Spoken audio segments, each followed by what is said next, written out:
Hi all, இது John 18 mini vlog தான். இன்றைக்கி என் பர்த்டே. நான் என் ஹஸ்பண்ட் கிட்ட வந்து எனக்கு டெசர்ட் ரொம்ப பிடிக்குன்றதுனால க்ரீம் ஸ்டூலில் டெசர்ட் கேட்டிருந்தேன். ஸோ நான் வந்து கொஷாரி தான் ட்ரை பண்ணேன். பிஸ்தா பிஸ்காஃப் கொஷாரி ரொம்ப ரொம்ப சூப்பராக இருந்துச்சு. அதுக்கப்புறம் மார்னிங் எழுந்து நாங்கள் கோயிலுக்கு போகிற அந்த ஃபார்மாலிட்டிலாம் முடிச்சாச்சு. எனக்கு சொல்லுங்கள், யார் யாரெல்லாம் வந்து சின்ன வயசில் வந்து கேசரி கட் பண்ணியிருக்கீங்க? நான் வந்து கேசரி கட் தான் நிறைய பண்ணியிருக்கேன். கேக் கட்டிங்லாம் வந்து காலேஜ்லாம் போயிட்ட பிறகு தான் அந்த கேக் கட்டிங் அதெல்லாம் வந்து நடந்துச்சு.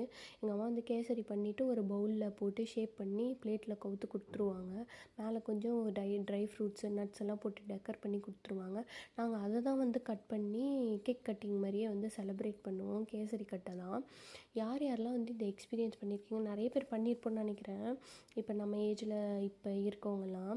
அண்ட் அதே மாதிரி யார் யாருக்கெல்லாம் பர்த்டேனா வந்து ஸ்டில் இப்போ வரைக்கும் வந்து ஒரு எக்ஸைட்மெண்ட் இருக்குதுன்னு சொல்லுங்கள். சின்ன வயசில் இருக்கலாம், ஸ்கூலுக்கு போனால் அடிக்க மாட்டாங்க, வீட்டில் ஜாலியாக இருக்கும், ஜாலியாக பார்த்துப்பாங்க அப்படின்ட்டு. பட் எனக்கு வந்து இப்போ 30+ ஆகுது. இப்போ வரைக்குமே வந்து ஒரு எக்ஸைட்மெண்ட் இருக்குது. ஜாலி, நம்மளுக்கு பர்த்டே வரப்போகுது அப்படின்ட்டு ஒரு எக்ஸைட்மெண்ட் இருக்குது.